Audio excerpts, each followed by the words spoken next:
కరీంనగర్ లో మాజీ స్పీకర్ దివంగత శ్రీపాదరావు జయంతి వేడుకలు ఘనంగా జరిగాయి. ఉమ్మడి ఆంధ్రప్రదేశ్ రాజకీయాల్లో శ్రీపాదరావు కీలక పాత్ర పోషించిన నాయకుడిగా గుర్తింపు పొందారు. ఈ సందర్భంగా ఆయన విగ్రహానికి చిత్రపటానికి పూలమాలలు వేసి ప్రముఖులు నివాళులర్పించారు. కార్యక్రమంలో పాల్గొన్న రామారావు మాట్లాడుతూ శ్రీపాదరావు ఒక వర్గానికి మాత్రమే చెందిన నాయకుడు కాదని అందరి నాయకుడని తెలిపారు. ఆయన ఆశయాలను అన్ని కులాల సంఘాలు ముందుకు తీసుకెళ్లాల్సిన బాధ్యత ఉందని పేర్కొన్నారు. సమాజ హితం కోసం ఆయన చూపిన మార్గంలో నడవడమే నిజమైన నివాళి అని అన్నారు. జయంతి సందర్భంగా కరీంనగర్ లోని అందుల పాఠశాలలో స్వీట్స్ పండ్లు పంపిణీ చేశారు. మాజీ స్పీకర్ మంత్రి ఎమ్మెల్యేగా మన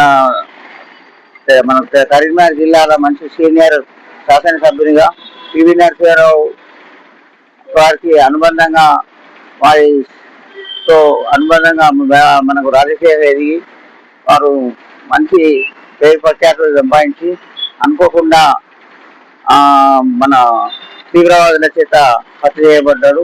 వారి జన్మదినోత్సవం సందర్భంగా ఇది 98 వెళ్ళి 99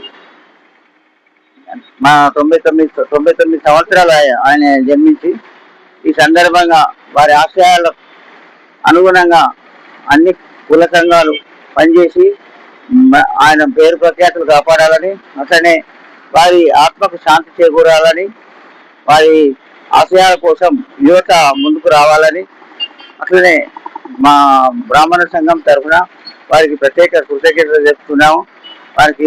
వారి జన్మదినం సందర్భంగా మా సంఘం తరఫున కరీంనగర్ జిల్లా ఉమ్మడి జిల్లా తరఫున ఉమ్మడి జిల్లా కుల సంఘాల తరఫున ప్రత్యేకంగా వారికి జన్మదిన శుభాకాంక్షలు తెలుపుకుంటూ, అట్లనే మా పత్రికా విలేకరులకు మరియు మా మిత్రులకు అందరికీ కూడా ఈ సందర్భంగా వారి ఆశీస్సులు పొందాలని కోరుకుంటూ